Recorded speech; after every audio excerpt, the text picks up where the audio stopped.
Making headlines for this week of May 8th. Disturbing trends. Elections and a referendum share one suspicious characteristic, suggesting a possible pattern. Rocco and Goliath. Canadian lawyer's lawsuit against Bank of Canada hits the mainstream media. Holding on for a hero. Italian artist enshrines whistleblowing heroes amidst court ruling validating illegality of spying. And the creative soul. A different breed of human, wired differently, seeking to fit in, and be loved for who they are. With news around, upon, within, and beyond our planet, the program making disclosure official. This is Cosmic Vision News. Here is Jeffrey West. Greetings and blessings to all. The election in the UK, the election in Israel, and the Scotland referendum share a disturbing thing in common, and that during the voting, there was a last-minute surge in votes that shifted the outcome away from what appeared to be the popular vote, towards an outcome that better suited the agenda of the global cabal. This opens the door to a lot of suspicion that the UK election was equally as rigged as the final outcome in Scotland and Israel appeared to be. The elections are becoming more interesting as people become more informed, and it is important for people to continue hearing positive results in countries around the world so that they will feel hope and empowerment in continuing to push for global change and peace. Evidence of vote rigging began to surface within days after the Scottish referendum, so if corruption is being exposed more rapidly at this time, it could be hoped that any evidence proving vote rigging or fraud, if available, will start filtering onto the internet within the coming week for the UK election. Arguably, the two biggest surprises, one of which appears positive and one of which appears negative, involve the Scottish National Party and the UK Independence Party, or UKIP. The official results at the time this story was prepared, according to the BBC, showed the Conservatives, led by Prime Minister David Cameron, as having 331 seats, the Labour Party with 232, the Scottish National Party with 56 out of a possible 59 seats, the Liberal Democrats with 8 seats, and the rest scattered among other parties. RT was reporting slightly higher numbers for the Conservative Party earlier in the day, although this number may have been revised. Ed Miliband accepted his defeat and the defeat of his Labour Party and submitted his resignation. Nick Clegg also resigned as leader of the Liberal Democrats. In perhaps a blow to the anti-cabal movement, however, was the final result for UKIP, led by vocal EU Troika critic Nigel Farage. There are, no doubt, certain members among the EU cabal expressing a sigh of relief that Farage is out of the picture, at least temporarily. Previously, polls had indicated that UKIP was surging in popularity in the country, and this result by itself could raise some possible questions of vote rigging of some kind. Although the party received 12% of the popular vote, it still left the party with only one seat in Parliament. A Guardian article by Ben Quinn and Rowena Mason writes that Nigel Farage resigned as UKIP leader on Friday after he failed to win the coastal Kent constituency of South Tannet from the Conservatives, but left open the possibility he may return after a leadership contest in the autumn. Farage finished in second place behind Tory candidate Craig McKinley in what had been UKIP's key target seat. Telling activists, "I'm a man of my word," he said he would step down since he had promised defeat would force him to quit. Farage is under increased pressure not to resign, but he has apparently committed himself to taking the summer off to reassess his direction and may consider running for the leadership later this year. What also seems to be supporting this disturbing trend is that polling organizations trying to gauge the outcome seemed to get the numbers not only wrong, but in some cases very wrong. Alberto Nardelli, in a London Guardian article, wrote that pre-election polls predicted results in Scotland, but went astray in England. Is this a sign of a genuine change of heart or a deeper problem with polling? When the exit poll dropped at 10 p.m., the numbers seemed unbelievable. A few hours later, it looks as if the exit poll may have even underestimated the number of seats the Tories will win and overestimated Labour's share. When all ballots will have been counted, the Conservatives will find themselves on the brink of an outright majority. An outcome based on pre-election polling was deemed near impossible. Nardelli continues, "It could be simply that people lied to the pollsters, that they were shy, or that they genuinely had a change of heart on polling day. Or there could be more complicated underlying challenges within the polling industry, due, for example, to the fact that a diminishing number of people use landlines, or that internet polls are ultimately based on a self-selected sample. The paradox is that most pollsters thought the pre-election figures north of the border in Scotland were less likely than the expected results in England. In the end, the outcome in Scotland was roughly in line with the polls. The result in England wasn't. Same companies, same methods, but very different results." A late afternoon update appeared on The Guardian indicating that the polling firms are launching an inquiry into why the data was so wrong. Politicians are trained well to not directly answer pointed questions, and people have merely accepted this with very little challenge. As has been mentioned numerous times on CVN, the importance of learning how to ask questions and demanding a yes or no answer cannot be underestimated. One such example came up and occurred within the UK media, where reporter Kay Burley had an opportunity to interview the UK Chancellor of the Exchequer, George Osborne, before the election. And this is, quickly, how the interview went. I read just a short time ago that our deficit is bigger than Greece. Reassure me that's not the case. Well, when we came to office, actually, 5 years ago, our deficit was projected to be larger than Greece's. And indeed, there's a very real world situation out there developing. You know, Greece is rapidly running out of money. The Greek crisis is about to I'm just again looking for a yes or no answer there, Chancellor. Is our deficit bigger than Greece or not? Well, we have managed to reduce our deficit, and there are lots of questions now about I'm going to take that as a yes. The big question is going to be, well, no, that's not, okay, you can't imply that at all. Well, what I'm saying is it or not? That we've got a real world situation out there, okay? Okay, when we came in, our deficit was projected to be larger than Greece's. At the moment, the Greek deficit is ballooning. In this case, Osborne was clearly not going to commit himself to a direct yes or no answer, and Burley was correct to push him and then to make an assumption that the answer was yes, forcing Osborne to go in a direction that he was not wanting to go. Burley could perhaps have pushed harder, and maybe she did, although the audio clip did not continue.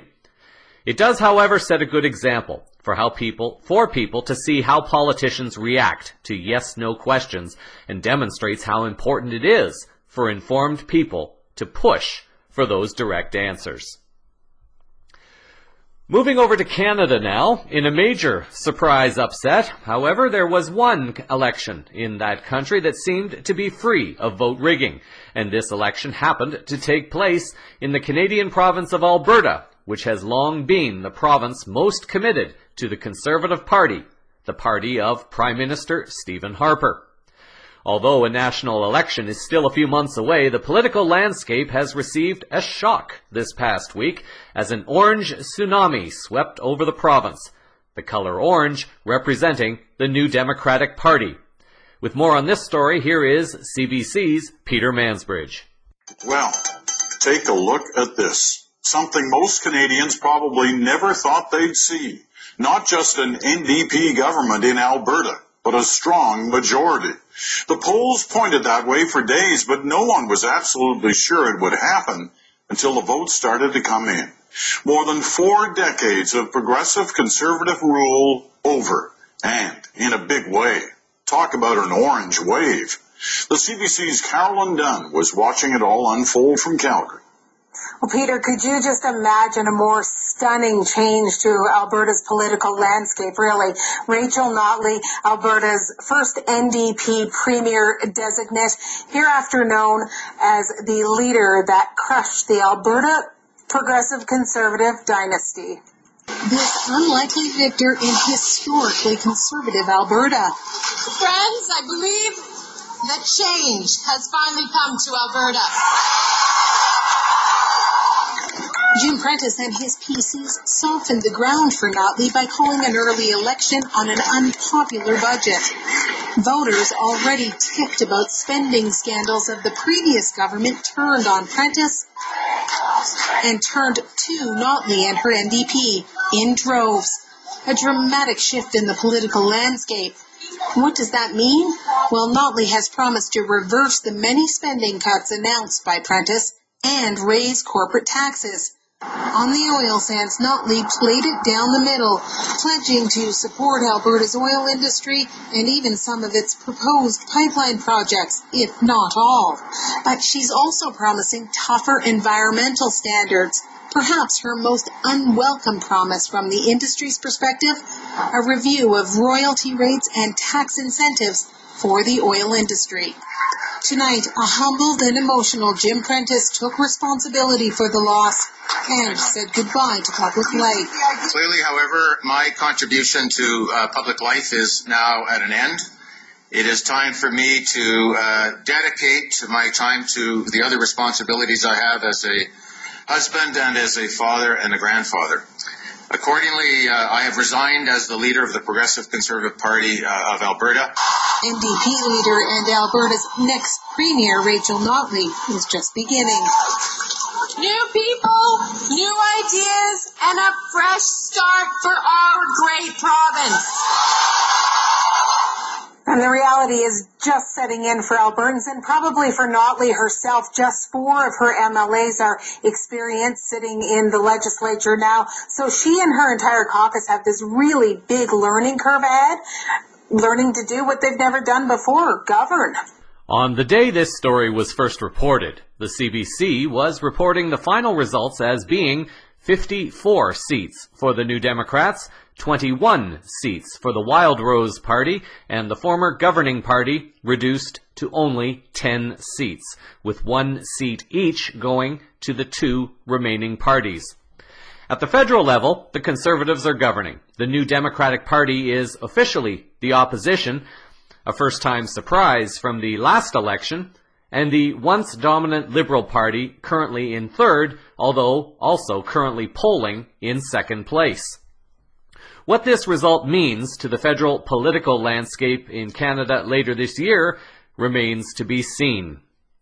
John Barber, writing for the London Guardian on May 6th, summed up the election this way, writing, "The once marginal New Democratic Party swept to victory in the Western Province on Tuesday night, humiliating the Progressive Conservative Party that has ruled the province since the first term of U.S. President Richard Nixon.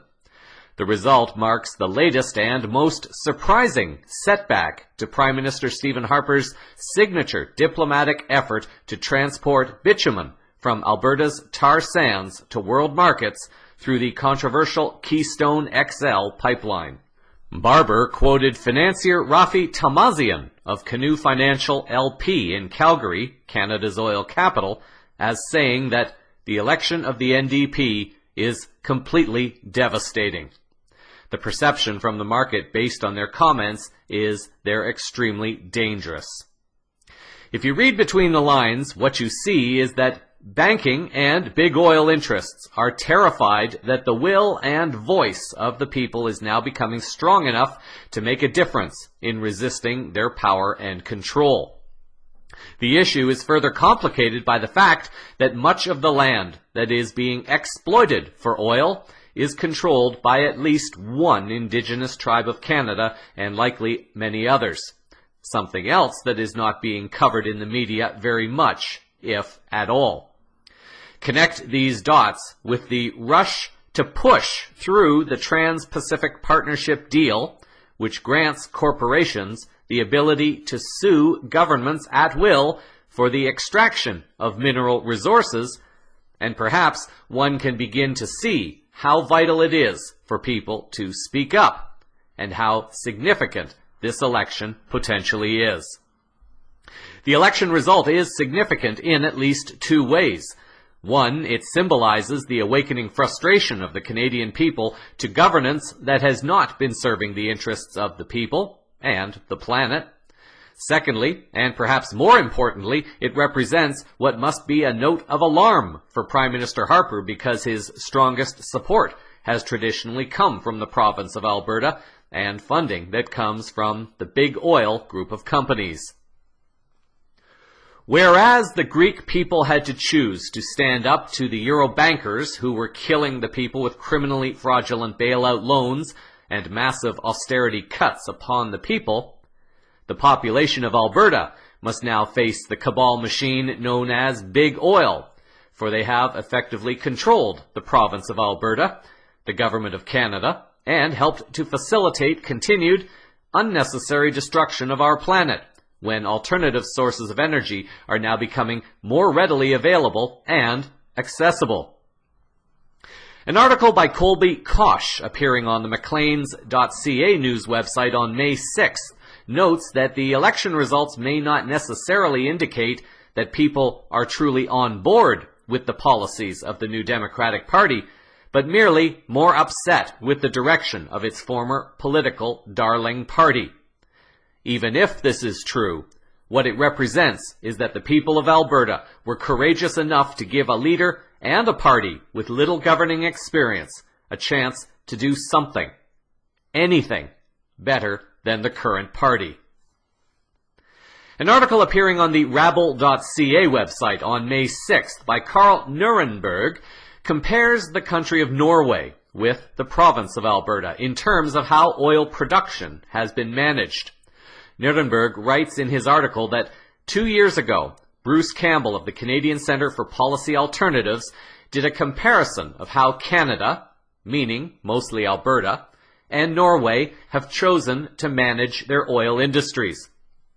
Norway and Alberta have similar population size, similar production profiles, and similar levels of dependence on petroleum exports and government petro revenues, Campbell wrote. The big difference is that in Norway, there was, from the outset, a societal consensus that the government should play the dominant role in the petroleum industry, both as owner and regulator. As a result of that consensus, the Norwegian government owns 80% of petroleum production and retains roughly 85% of the net petroleum revenues. In contrast, in Alberta, virtually the entire industry is owned by foreign and domestic private interests, which have taken the lion's share of the petroleum wealth. According to one estimate, Campbell says, the Alberta government has averaged just 9% of the economic rent from the oil sands over the last 15 years. And the federal government now takes, after tax breaks, a paltry 7% of oil company revenues through the general corporate income tax. Canada and various Indigenous tribes of Canada are losing all the revenue from its own resources, and this is only one crime of the current governance of Stephen Harper that he has contributed to, and thus is also just one reason why people are upset and how important it is to speak for change at this time. What doesn't seem to change is how negative and insensitive Stephen Harper and members of his government seem to be.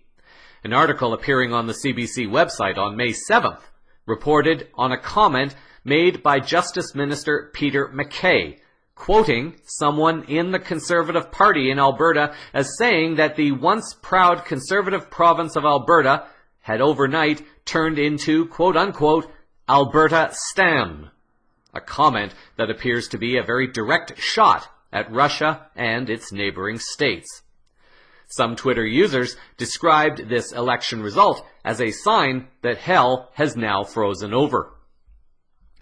There are many people who have become so totally disenchanted with the politics of countries around the world that they have decided that it is not worth their effort to vote and make their voice heard. Their frustration is completely understandable. With all the truth being made known about how governments are merely puppets to an entity of wealthy banking and corporate elites, and that war is being waged purely for profit, power, and control, instead of for legitimate and honorable reasons, people may be fed up with it all. Add to this frustration, the fact that the mainstream media is bought and controlled by the same group, as is the commercial system of admiralty law practiced in courtrooms, and also the fake fiat currency system that enslaves humans to fictional debt. And is it any wonder that so many would prefer to stick their heads back into the sand or just go back to sleep? CVN has reported on numerous examples where alleged vote rigging has been going on. Individuals who have attended the elitist Bilderberg meetings have later gone on to become national leaders, suggesting that there have been various plans put into action to put certain puppets into place that will do the bidding of this elitist group. To be certain, it is challenging for any sincere politician to enter into political service expecting to change the world. Indeed, many have tried, and most have fallen to bribery, threats, or at worst, assassinations. There are, however, positive reasons for hope and to find some faith in the election process. Is it possible that the voices of the people are beginning to break down some doors traditionally controlled by powerful and moneyed interests? We have seen the result of the election in Greece, and the people have made it clear that they no longer wish to be slaves to the banking cabal with their fake bailout loans that benefit bankers and the wealthy, while imposing all the penalties of repayment upon the poorer mainstream population. We have seen the results in Iceland, where politicians and bankers have been arrested. Not much mainstream attention was given to either, at least in North America. These stories are not new, however, to longtime CVN listeners. I have to shake my head at how insidious politics has become, regardless of the country. Citizens are being turned against one another purely for a political belief. And the irony is that politics is supposed to be serving the people and the planet, and it currently is not in most global cases. Solving the problems facing most of humanity is so incredibly easy, if the cabal was not so desperate to maintain its power and control. Poverty can be eliminated very quickly in most communities with only a few changes, and new industries and jobs can be very quickly started by growing hemp crops. It is merely up to the people to see what can be done, instead of rolling over and playing dead in the sea of complacency, and then use that knowledge to demand accountability and action from politicians. Looking to financial news for the week now. In what will not come as any surprise to longtime CVN listeners, the talk is only increasing that the U.S. economy is on the brink of what some may call collapse, while others may call a massive and complete overhaul and transformation. An article appearing on the YourNewsWire.com website on May 5th looks at information and comments made by Todd Wood, a financial analyst and author of the book Currency. According to the article, Wood claims that the current state of the U.S. economy is troublesome, to say the least. While both Russia and China keep increasing their gold reserves, the United States has gathered an overwhelming sovereign debt due to foolish spending habits that will inevitably bring the U.S. economy down, the author said. This article makes note of another article by Sputnik News claiming that Russia has added another 30 tons of gold to its reserves, allegedly bringing its total reserves to 1,238 metric tons. The article continues, writing that Russia is now the 5th largest holder of gold reserves, according to the IMF. Moscow is increasing its gold reserves to strengthen the value of its own currency, the ruble. To highlight the difference, the article points to U.S. foreign debt that is allegedly near $20 trillion, while Russian debt was allegedly around $600 billion, or 33% less. While U.S. debt only rises, Russia has taken steps to reduce its overall debt. Ultimately, this can only lead to a day when the U.S. is bankrupt and Russia will be calling the shots with a gold-backed currency. According to Wood, there will be serious, deadly consequences to our irresponsibility, which emanated from both parties' lack of financial discipline, Wood said. At some point, the Federal Reserve will lose control of the bond market. Our fiat currency will only be worth the paper it is printed on. The top-heavy, Western, socialist, welfare state societies will collapse under their own weight. All signs are pointing to the fact that the U.S. is now broke, and the key question remaining, according to the article, is how long do we have until the unsustainable U.S. economy collapses? I personally would place the odds that the answer to this question is coming sooner and not later. And certainly, for the highest good of all, this is a change that is certainly needed, even if it will bring some short-term chaos and confusion. Over to banking news in Canada. A few months ago, CVN covered a story relating to a lawsuit that was being filed against the Bank of Canada to return the control of the public Central Bank of Canada back to its constitutional function to serve the people and government of Canada, and to no longer serve the private foreign interests that took over control of the bank in the early 1970s. A story once kept under media blackout, it seems. The media in Canada almost seem to be turning against the government of Stephen Harper now and actively supporting issues and stories that are actually for the highest good of the people. It turns out that about 3 hours before airtime, as I was desperately looking for something meaningful to offer for financial news this week, one of the main media in Canada, the CBC, released an interview with Rocco Galati, the lawyer taking on the Bank of Canada and indirectly the Government of Canada. This is a fairly long interview, close to 19 minutes, but it covers many of the key questions relating to this case and also other questions relating to why the government will not go back to accepting loans without interest and more. I believe many will find this interview very enlightening and meaningful, as it indirectly relates to many of the countries around the world and their own controlled central banks. Rocco Galati spoke with Amanda Lang, host of the CBC business program, The Exchange. Colorful and controversial, Rocco Galati isn't your average advocate. He's a kind of legal David known for tangling with Goliath-sized courtroom opponents. His peers seem to approve, electing him just last week to the bench that oversees them. His latest case may be his most contentious of his entire career. Galati has successfully sued the government before. Last year, when Prime Minister Stephen Harper nominated Quebec Judge Marc Nadon to the Supreme Court, Galati stepped in, saying the move broke the rules. No one expected him to win. Galati surprised them. His latest lawsuit targets the very role of the Bank of Canada. The bank was set up in 1935 in the wake of the Great Depression to provide a means for settling international accounts. The lawsuit claims the bank would also provide interest-free loans to government to finance infrastructure investments like the St. Lawrence Seaway and the Trans-Canada Highway.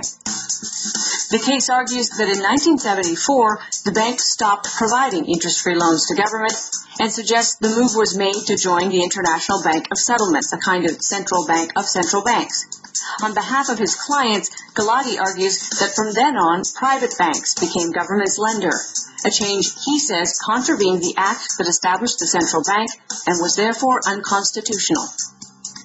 His client, the Committee on Monetary and Economic Reform, or COMER, is suing to force the bank to make those interest-free loans to government again. The bank hasn't filed a statement of defense, but says the case is frivolous. Still, Galati is pressing ahead. When I caught up with Rocco Galati recently, I wanted to know why it was important to bring the case now. Well, my clients felt it was important. We initiated the claim in 2011. They felt it was important in the face of the financial sector meltdown in 2008, the banking meltdown, and the drastic reduction and elimination of human capital infrastructure such as healthcare, universities, and basically the stuff that the Bank of Canada from 1938 to 1974 funded, which put us head and shoulders above most of the G8 countries in terms of financial stability and sustainable social services. So if you are successful, what would happen after that? What's the next step? If successful, the next step would be another request to the Minister of Finance for interest-free loans for a particular infrastructure project or funding. And if the answer is no, we judicially review that on the legal test of reasonableness, which the courts have the jurisdiction to review. Because what you're suggesting is that various levels of government, including provincial, could access interest-free loans, one would expect that the provinces might be quite interested in this case, even if the federal government isn't inherently interested in it. Why are they not more? Well, they're not, because they've agreed as of 1974 to be bound by the orders and dictates of the Bank of International Settlements in Basel, Switzerland, which is in effect a central bank for central banks. Now, the only difference and problem is that Canada, most people don't know, is the only G8 country to have a public bank.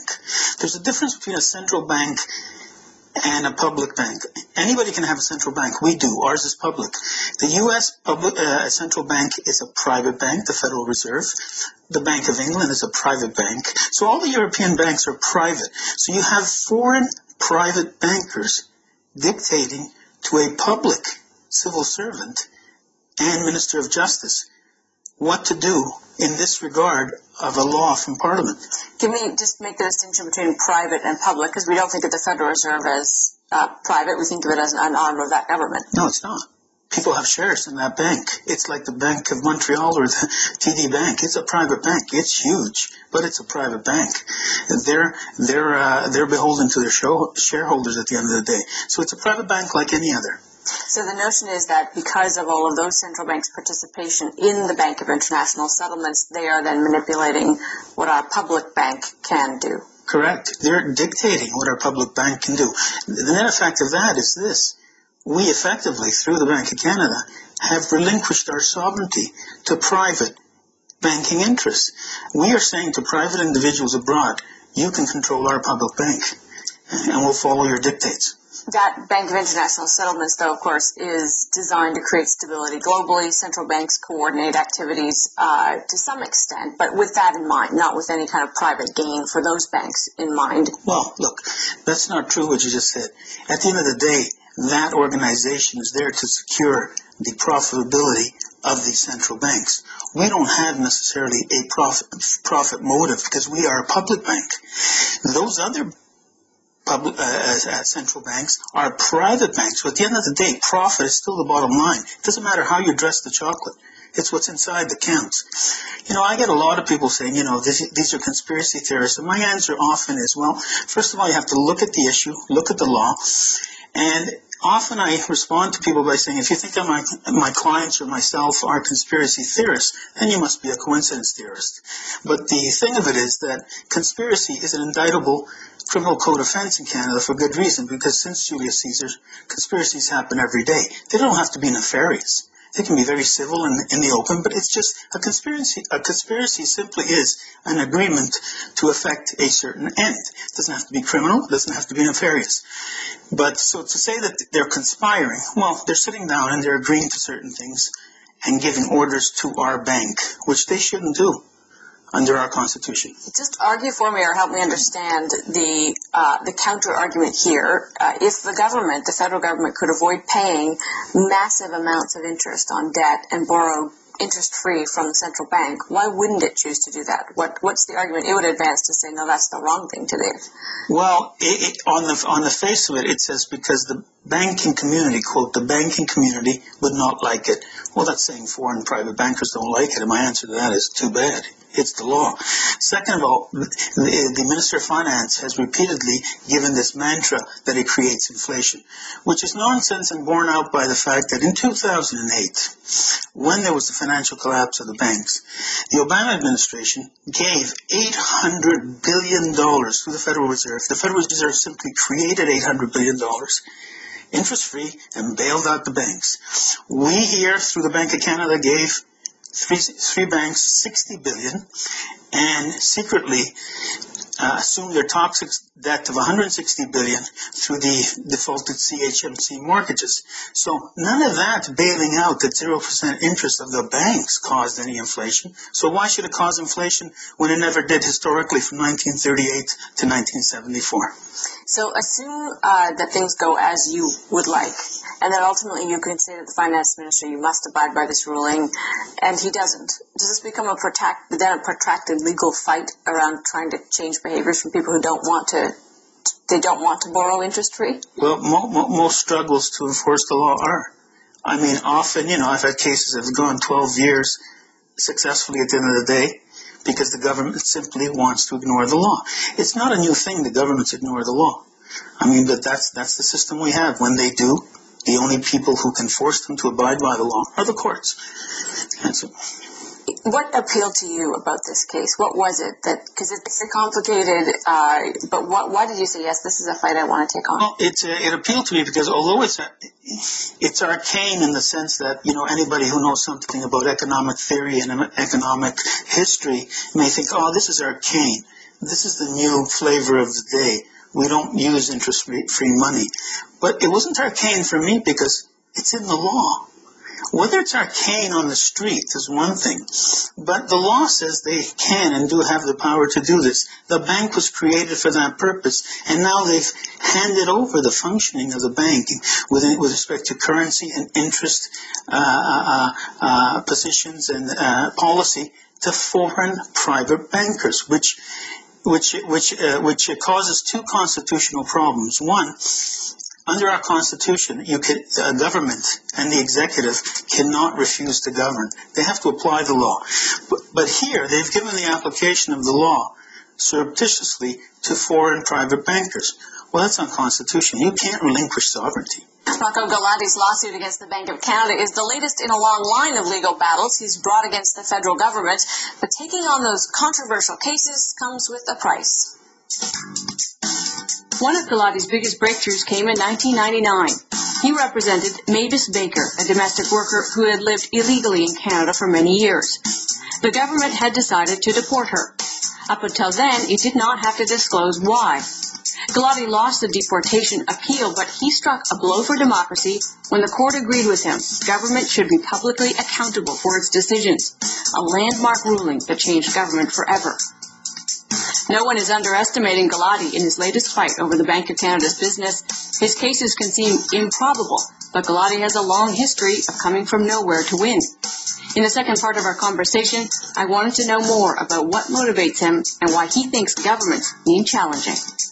I've been taking on government successfully since the mid-90s, and in 99 at the Supreme Court level. I have sued ex-Prime Minister Chrétien's government and Prime Minister Chrétien more times than I've sued the current government. For me, it's not about a particular government. When government goes astray, in a constitutional democracy, there are only two checks and balances to a government going astray and going wayward of the law and the Constitution.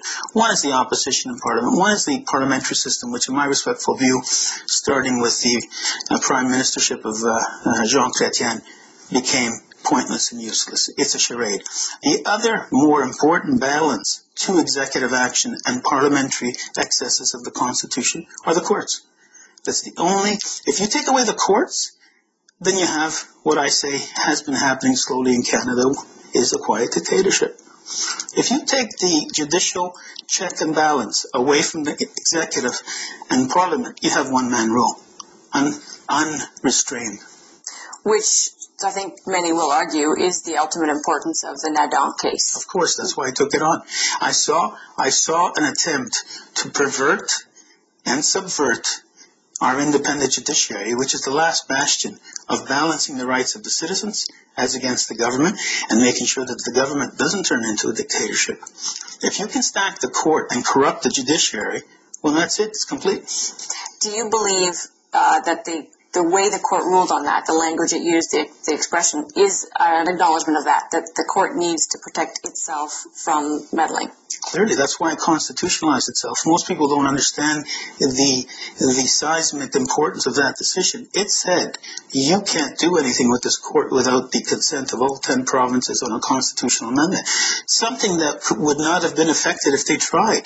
Because you can't get 10 provinces to agree. And so, yeah, that was the seismic import of that case. It protected the court. The court took the occasion by us bringing the case to the court to constitutionalize itself. Is it frustrating to you, when you look back, the way that case was covered, it never did point to that issue? It's only in the aftermath that people will look back and say something important happened there, that was a good, important thing.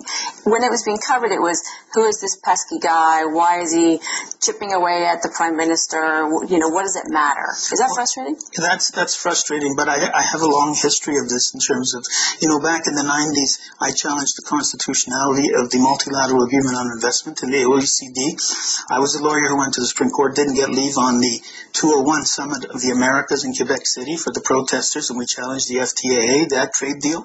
And so I'm used to this. And in a lot of my cases that I win, in every single case that I take, the government response is always, it's ludicrous. The press saying, what's he going on about now? It's got no merit. And in fairness to the government, in 37% of the time, they're right. I lose 37% of my cases. But in the other 63%, they still have the same mantra.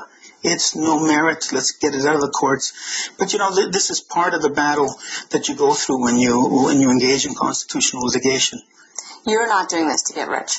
No, I'm not doing this to get rich. I'm a tax lawyer by training and profession. If I wanted to be rich, I'd do nothing but tax cases. In fact, even in some successful cases, you have spent more than you've been awarded in costs. Well, in the Nadon case, I put out $42,000. I was awarded half of $5,000, including HST and disbursements, which means I was awarded nothing. So you're essentially making a personal investment in these cases. As a citizen, as a lawyer, yeah, somebody's got to do it. It's like the challenge we brought to the New Citizenship Act, which is now in the Federal Court of Appeal, where they purport to be able to strip a Canadian-born citizen of his citizenship or her citizenship.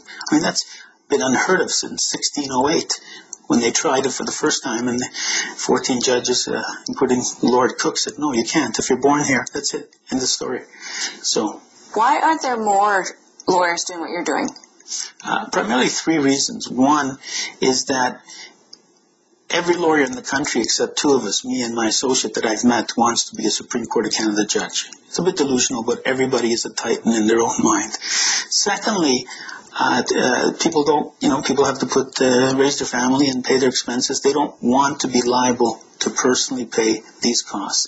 And thirdly, to be frank, we do a bad job of teaching and encouraging constitutional law and thinking outside the box and thinking that there's something more supreme than Parliament. Because when we patriated the Constitution, as the Supreme Court has pointed out many times, we no longer live in a parliamentary supremacy. We live in a constitutional supremacy. And so Parliament has to keep within the limits of its powers. You, in fact, one of your early victories was forcing governments to be accountable for decisions that they make, for rulings that they make. Yeah. And I think in legal circles, people would point to that as a hugely important development. Right. In 1999, I co-counseled for Roger Rowe, who was the prime counsel on the Baker case, which broke 200 years of administrative law that said anytime a government official makes a decision that affects your life or livelihood, they have to give you written reasons. It wasn't the law before that. But more importantly, that case also ruled something else, that when interpreting domestic Canadian law, we must comply with international treaty norms, whether we've signed the treaty, whether we've ratified the treaty or not. We are the only country in the Western world in any democracy that has that ruling, which keeps us in check so we don't go too far astray. How do you decide whether a case is something you want to do or not? I tend to decide on whether or not it has to have a constitutional issue, and it's got to go to the integrity of governance or the violation of somebody's rights. That are human rights or charter rights. That's how I decide to take a case. Otherwise, if you want a divorce settlement, you go somewhere else, because I think reasonable people should reasonably solve their own private problems. I only do cases against the government because when the government's after you, there is no making a deal. And have you paid a price other than obviously the costs that can be involved, the personal time commitment? Have you paid a price for that, for being this thorn in the government side over time? Oh, I'm sure. I'll never get a judicial appointment. I've never had an interview when I've applied to teach at law faculties. I've applied 147 times, never got a single interview. And so people personalize things. They don't look at the issues often. They don't look at the person. They simply make a prejudgment of the issue through the lawyer. And Aristotle told us, don't judge the messenger, judge the message. And so I'm okay with that in the sense that, it is what it is. That's our culture. We tend to bring it to that level. Other societies don't. In the States, they openly litigate things without personalizing it. And in this case, what is your hope? What changes post the ruling that you're hoping for? My hope is that the court declared that the government is bound by the legislation and cannot simply hand over that decision-making to foreign private bankers. What the government then does is up to the government, but they can't simply arbitrarily say no, never again when the law is there and the history of the reason for creating the Bank of Canada is there. Most people should realize we use this Bank of Canada interest-free loan mechanism to pay for World War II, the Trans-Canada Highway, the St. Lawrence Seaway, and all the explosion of all the universities and hospitals and schools that were built in the 60s up until 74 were all built using interest-free loans from the Bank of Canada. And you know what? It didn't affect inflation in the least. In fact, the inflation rate since 74 to now is much higher than it was from 38 to 1974. It is important to remember that Galati still has an oath to serve the Bar Association, which ultimately serves a cabal-controlled institution. He is coming close to answering the question about why other lawyers won't touch cases like this. Reading between the lines, Galati says plainly that many lawyers want Supreme Court postings, and they will only get appointments if they do what the government wants them to do, and this, according to Galati, is subvert the law, only when it is beneficial to the government. This interview should be required viewing for all Canadians ahead of the upcoming election, so they can be more informed as to just how enslaved they are to a corrupted system of fictional commercial debt. In general news for the week, we start in Germany. Germany appears to be on the leading edge of so many technologies, including alternative energies. The people of Germany also appear to be on the leading edge of the shifting consciousness, particularly within the Western sphere of thinking. Although not reported by the mainstream media in North America, the German people have been having regular protests and, quote-unquote, information sessions designed to bring greater awareness to the corrupt banking cabal and its practices of fake debts and austerity measures controlled by various elitist banking groups. Germany was also one of the first countries to have been revealed as the target for NSA spying, this coming thanks to the work of Edward Snowden. Well, thanks to one artist, the German people are acknowledging the efforts not only of Snowden but also of Julian Assange and Chelsea Manning. According to Joanna Gill in a Euronews article on May 1st, she writes that taking a stand in Berlin's Alexanderplatz are whistleblowers Chelsea Manning, Julian Assange, and Edward Snowden. The life-size bronze statues were unveiled on Friday in front of members of the German Green Party, as well as activists. All three figures are considered heroes on the public left for leaking U.S. intelligence documents. The artist behind the work is Italian sculptor David Dordomino, and he explains that he wanted to represent three contemporary heroes who have lost their freedom for the truth. He says that they act as a reminder of how important it is to know the truth and have the courage to know the truth. All three are presented as standing on chairs. There is, however, a bonus from the sculptor. In an interview with the German website Deutsche Welle, Dormino was asked about a fourth chair that was sitting alongside the three whistleblowers, a chair that was empty.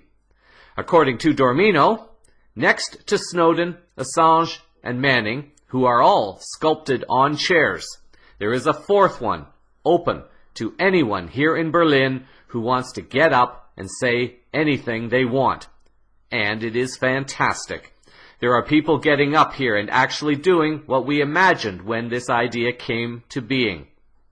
There are hundreds of people lined up here waiting to stand up on this fourth chair to say something. Anything. When asked about the link between free speech and art, Dormino was quoted as saying that it is very important. This sculpture is a kind of bridge between politics and people. Public art, as this has been called, has a great chance to speak to everyone. My idea was, when people can stand up on the empty chair, they can ask a question to themselves about their life. Why am I standing up here right now? Public art has this great power. Free speech is one of the most important human rights. So that's it. Dormino felt the significance of having Berlin be the first city to invite him to present the sculptures. When asked about this significance, Dormino replied that it was a very big honor for Berlin of all places to have been the first city to ask us to come here. Just think about the significance of this city when it comes to standing up to think about things. When I stood up on the chair to make my speech this afternoon at the sculpture's unveiling, I tried to imagine those times long ago when the Berlin Wall was there. How hard it was to imagine seeing over that wall to a better view, to share the courage of looking over to a better side. That's it. It's almost about reflecting on the meaning of the chair. What does it mean to change your point of view? How hard is it to get up on that chair? For every different person, these questions are answered in a different way. And that's what our fourth chair is all about. It's not just about getting up to say something for Edward Snowden. An RT article noted the contributions of all three. RT writes that Bradley Manning, who leaked U.S. diplomatic cables in 2011, is serving a 35-year sentence in a military prison. Manning has since changed her gender to female and is now known as Chelsea. However, she is presented in her former guise as a male U.S. soldier in the composition. Julian Assange, who hosted Manning's files on his WikiLeaks website, remains in the Ecuadorian embassy in London, aware that leaving it may leave him exposed to extradition to the U.S. Former intelligence agent Snowden, who revealed the intricacies and reach of NSA surveillance technologies, has been marooned in an undisclosed location in Russia for nearly 2 years. In a related story, Charlie Savage and Jonathan Weisman of the New York Times reported on May 7th that a federal appeals court in New York ruled on Thursday that the once-secret National Security Agency program that is systematically collecting Americans' phone records in bulk is illegal. The decision comes as a fight in Congress is intensifying over whether to end and replace the program or to extend it without changes.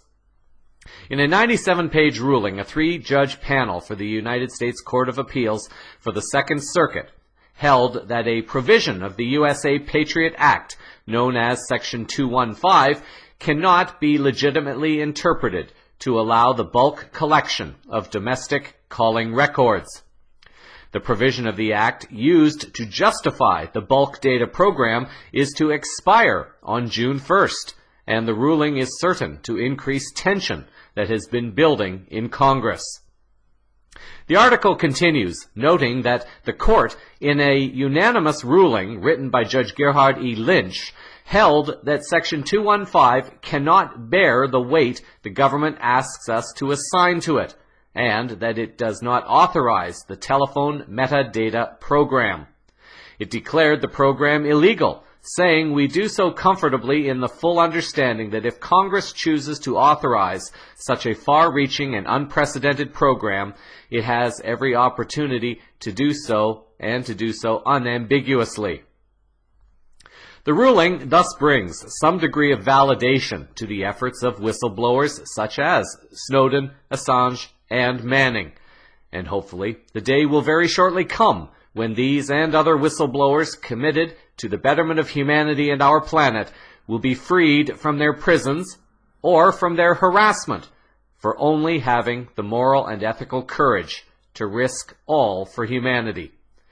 It is time for each human who is becoming more aware to what is going on in the world to begin answering the call and the service to share information with others, even if it is not on a broad or global scale, such as what these three individuals have done. Even if it is not as broad as speaking out publicly or having an internet program. It is about finding a space within which one can feel comfortable serving while making the best and most meaningful contribution to change that one can in each current moment of now. All of you listening and all of you serving deserve your time to share. You are standing upon that fourth chair, even if you are not doing it literally. For this, you have the thanks of humanity and our planet.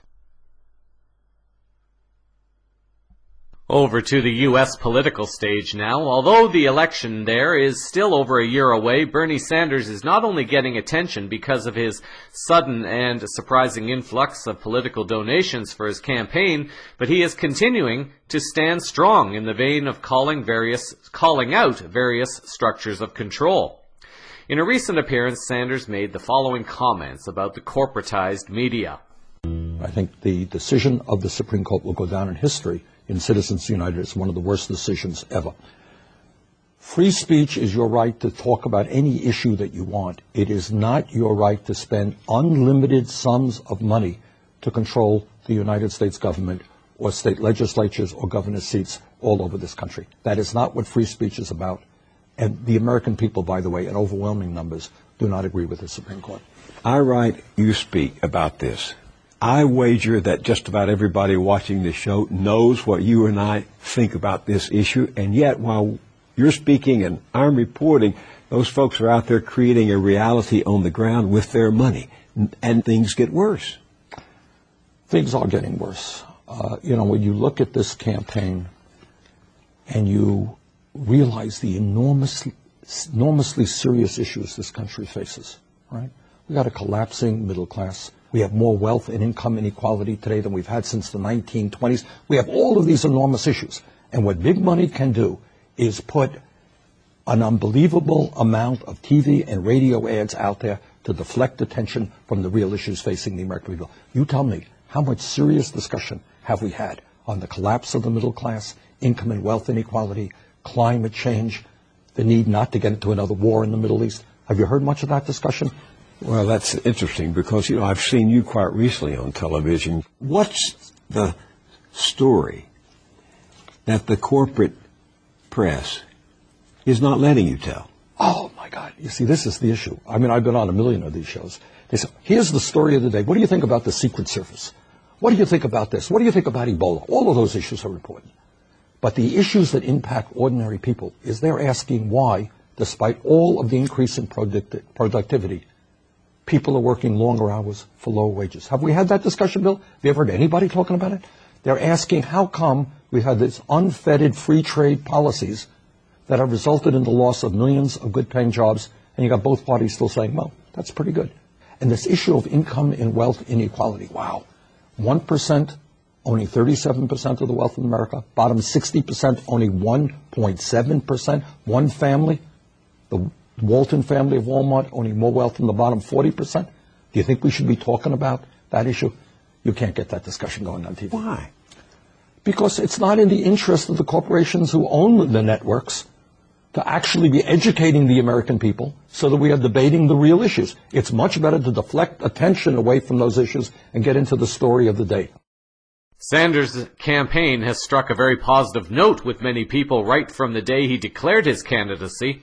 A Raw Story article by Michael Aria on May 6th has noted that within days of his declaration, he had over 175,000 pledged volunteers, and he raised, as mentioned moments ago, over $1.5 million in his first day, causing even the Washington Post to admit that it was a surprisingly heavy haul for one who is not seen as a serious candidate capable of challenging the likes of Hillary Clinton. Of course, not all are pleased with Sanders. An article by Grant Phillips, appearing on the Libertarian Republic website on April 21st, shares his opinion that Sanders is wrong about everything and offers his perspective as to why. This article is offered in the spirit of fair balance, and the link is in the show summary for those wishing to read this perspective and add it to their discernment of what they feel is truth about Sanders and his intentions. We know that the cabal is clever and devious. Therefore, we must question everything, even that which may appear to be obvious, or even that which totally supports one's particular truth in any moment of now. Even information that may seem positive and life-affirming on one level has the potential to be used for cabal benefit. The positive side to this, however, is that the same can be said for information that initially appears to be negative.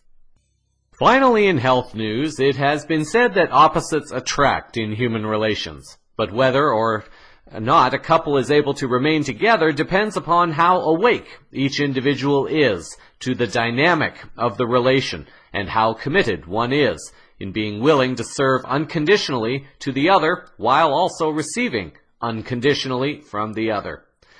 I have often defined a relationship as being two people who are wholly committed to helping the other fulfill his or her highest potential in the world, for however long it is necessary for both to grow and receive their lessons. Creative people, however, are a different breed. They do not exist the same way within the general population. An undated article by Kevin Kaiser appearing on the Lifehack website touches on this phenomenon. Kaiser writes that neuroscience confirms that highly creative people think and act differently than the average person. Their brains are literally hardwired in a unique way, but that gift can often strain relationships. As more and more people continue to awaken to the lies and frauds that have been committed against humanity and our planet, many also seek to find a greater creative expression, a way of connecting to and opening up the very essence that is within them, and begging to be shared with the world at this time. In loving creative people, many will experience feelings that the creative partner lives not only in a different world, but there might even be an argument that it is a different dimension, and there is perhaps truth to this. Kaiser offers 20 points that only highly creative people would understand, and gently advises that instead of trying to change a creative person, which by itself is extremely hard if not impossible, that one try better to understand the world in which they exist. Here are the 20 points that may help one to understand better their creative partner or lover. Number 1, according to Kaiser, they have a mind that never slows down. The creative mind is a non-stop machine fueled by intense curiosity. There is no pause button and no way to power it down. This can be exhausting at times, but it is also the source of some crazy fun activities and conversations. 2, they challenge the status quo. 2 questions drive every creative person more than any others. What if and why not? Number 3, they embrace their genius even if others don't.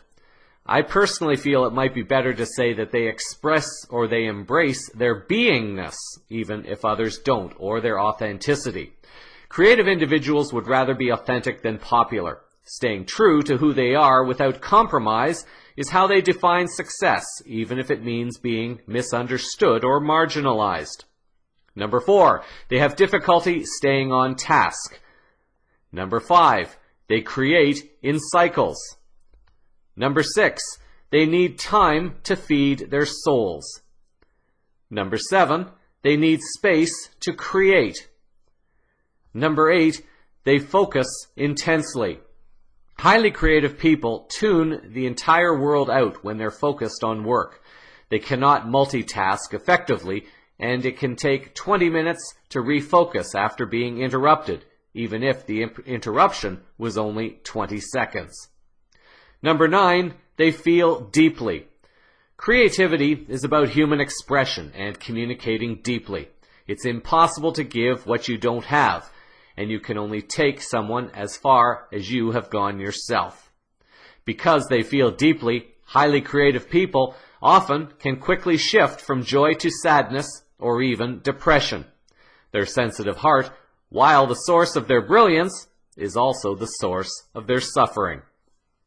Number 11, they think and speak in stories. Facts will never move the human heart like storytelling can. Highly creative people, especially artists, know this and weave stories into everything they do. It takes longer for them to explain something. Explaining isn't the point. The experience is. Number 12, they battle resistance every day. Stephen Pressfield, author of The War of Art, writes, "Most of us have two lives, the life we live and the unlived life within us. Between the two stands resistance." Highly creative people wake up every morning fully aware of the need to grow and push themselves, but there is always the fear. Resistance, as Pressfield calls it, is that they don't have what it takes. No matter how successful the person, that fear never goes away. Number 13, they take their work personally. Creative work is a raw expression of the person who created it.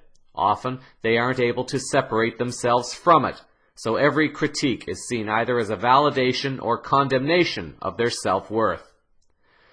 Number 14, they have a hard time believing in themselves. Even the seemingly self-confident creative person often wonders, am I good enough? They constantly compare their work with others and fail to see their own brilliance, which may be obvious to everyone else. 15, they are deeply intuitive. Science still fails to explain the how and why of creativity. Yet, creative individuals know instinctively how to flow in it time and again. They will tell you that it can't be understood, only experienced firsthand. Number 16, they often use procrastination as a tool. This sounds familiar to me personally. Number 17, they are addicted to creative flow. Number 18, they have difficulty finishing projects. The initial stage of the creative process is fast-moving and charged with excitement. Often, they will abandon projects that are too familiar in order to experience the initial flow that comes at the beginning. 19, they connect dots better than others. True creativity, Steve Jobs once said, is little more than connecting the dots. It's seeing patterns before they become obvious to everyone else. And finally, number 20, they will never grow up. Creatives long to see through the eyes of a child and never lose a sense of wonder. For them, life is about mystery, adventure, and growing young. Everything else is simply existing and not true living. Last week on CVN, the first in a series of health reports being offered by Alice Coppers aired, a segment she has chosen to call FYI. In this second report, Coppers continues on a topic introduced last week, elaborating a bit more on the benefits of chlorella and spirulina. As with all health stories, it is important that one do one's own research to ensure that any possible solutions resonate with one and are also compatible to one's body at the time. Links will be in the show summary for this story provided by Coppers for the benefit of listeners. And in this week's final words, I have mentioned recently that we appear to be in a period of time where information, misinformation, and disinformation seems to be flowing almost faster than time itself. Many of the souls who have been awake and aware for many years may be feeling a sense of overwhelm and burnout with many choosing to turn off for periods of time to unplug from the rhetoric and the hoopla. Souls that are just beginning their process of awakening are jumping eagerly onto the bandwagon, sharing almost everything that comes across their path in their excited belief that they are the first ones to share this information. The global cabal, as it continues to lose greater influence and ultimately greater power due to the awakening human and planetary consciousness, are struggling to start war for continued profits, power, and control. In their failing efforts to do this, they have had to resort to endless false flag events to push humans into greater fear, or hopefully into some kind of violent revolution, which justifies the use of militarized force either from police officers or the negative military. Even as these fail, the cabal even has had to resort to massive disinformation campaigns to either prevent humans from finding the truth or to direct humans to sources and information that will keep them under control for as long as possible. The forces that are allegedly working for the benefit of humanity and our planet are the more quiet ones.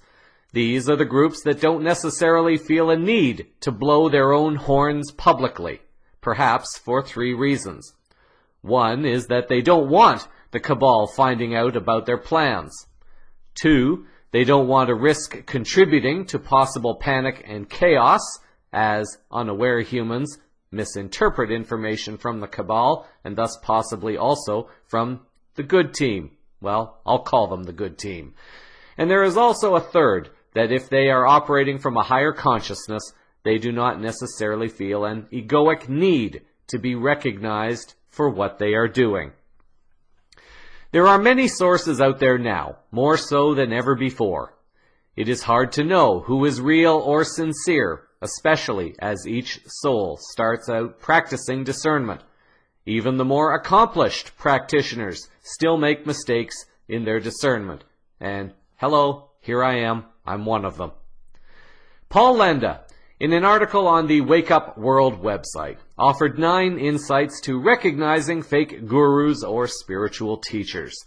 Lenda writes, "The old paradigm of life-controlling and mind-manipulating belief systems has left many to finally realize they have been living in an artificial reality created by egotistical people on power trips.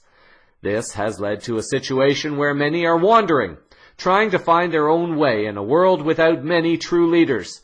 And as a result of this, a new market has developed which attempts to showcase answers to those people who have become disillusioned with the old dogmatic systems." Lenda's 9 tips are as follows. Number 1, charging large amounts of money. Actions speak infinitely louder than words.